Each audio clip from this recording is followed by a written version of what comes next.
Gangsters often lived high-stakes lives filled with lavish spending, dangerous situations, and constant drama.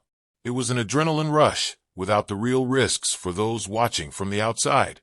But for Vincent "Vinny" Larosa, the stakes were real. For the past 10 years, he had enjoyed a quiet existence on the outskirts of Miami, far from the bloodstained streets of New York.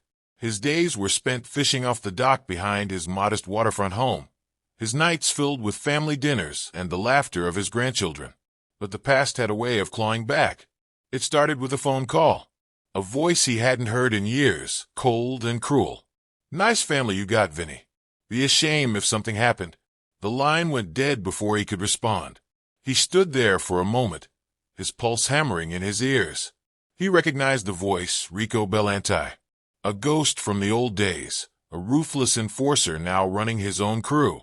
If Rico had reached out, it meant trouble was already knocking at the door.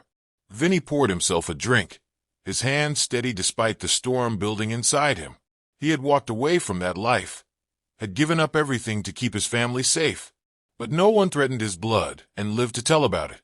The next morning, Vinny drove into town, his old instincts sharpening with every mile.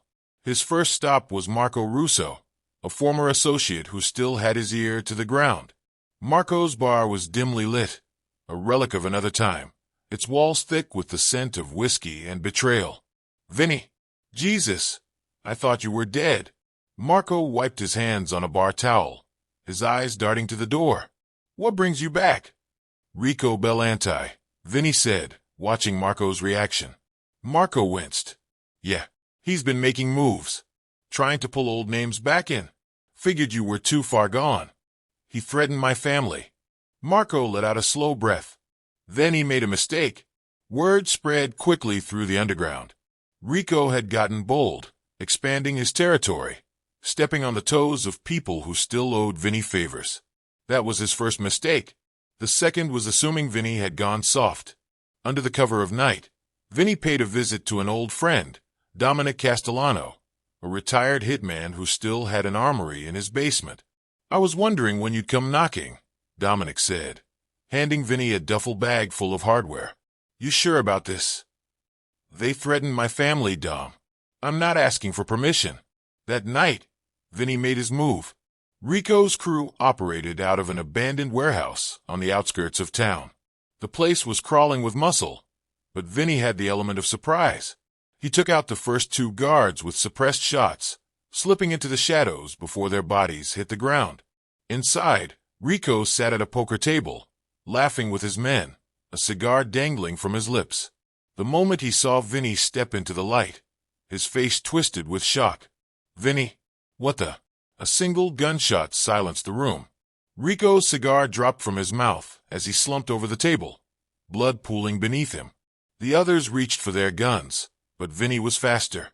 Years of retirement hadn't dulled his reflexes. 3 more bodies hit the floor before the last man standing dropped his weapon and raised his hands. "Please," the thug stammered, eyes wide with terror. Vinny stepped forward, his gun barrel inches from the man's forehead. "Tell whoever's left, if they so much as breathe near my family again, I'll burn everything they own to the ground." The man nodded frantically before scrambling out the door, his footsteps echoing into the night. Vinny took one last look at Rico's lifeless body, then turned and walked away, disappearing into the darkness. He had been out. He had been free. But the life never really let go. And now, the streets whispered his name once more.